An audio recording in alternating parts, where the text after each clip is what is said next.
Hello friends, welcome back to this final session of our module entitled A Good Life. Over the past 3 sessions, we've done some preliminary considerations of what it might mean to live and pursue a good life with a bit of help from a philosopher, 2 scientists, and 2 theologians. And in this last conversation, we're gifted by the wisdom of someone who suffered excruciating loss and injustice. Anthony Ray Hinton spent nearly 30 years on death row for a crime he did not commit. He was arrested without evidence, sentenced without justice, and forgotten by a system that paid him little heed. But Anthony's story is not ultimately about bitterness or blame. It's about something perhaps far more shocking: compassion, forgiveness, and even joy. In our interview, Anthony told me about a remarkable ritual on death row, that when one of them was taken to be executed, the others would bang on the bars of their cells. With whatever they had at hand, they made a clanging and a shaking that echoed throughout death row, so the one walking to his death knew that he was not alone.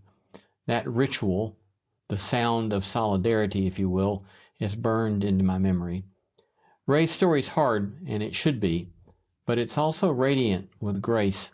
He imagines drinking tea with the Queen of England to escape the walls of his cell. He forgives the men who put him there.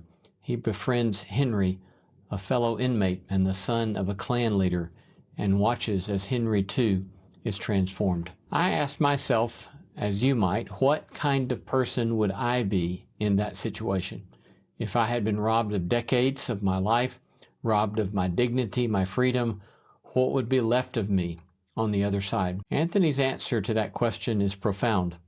You have a choice. Even in a cell, you have a choice: to grow bitter or to grow tender, to give in to hate or to risk loving again.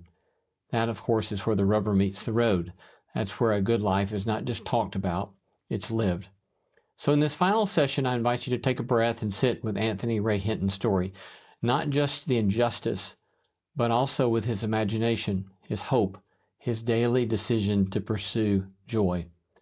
We'll talk about forgiveness, identity, agency, and what it means to choose love even when the world gives you every reason not to. And maybe, more than anything, we'll reflect on the kind of people we're becoming, especially when life does not go according to plan. Let's learn from Anthony, and let's apply what we've heard, not someday, but today. Peace be unto you.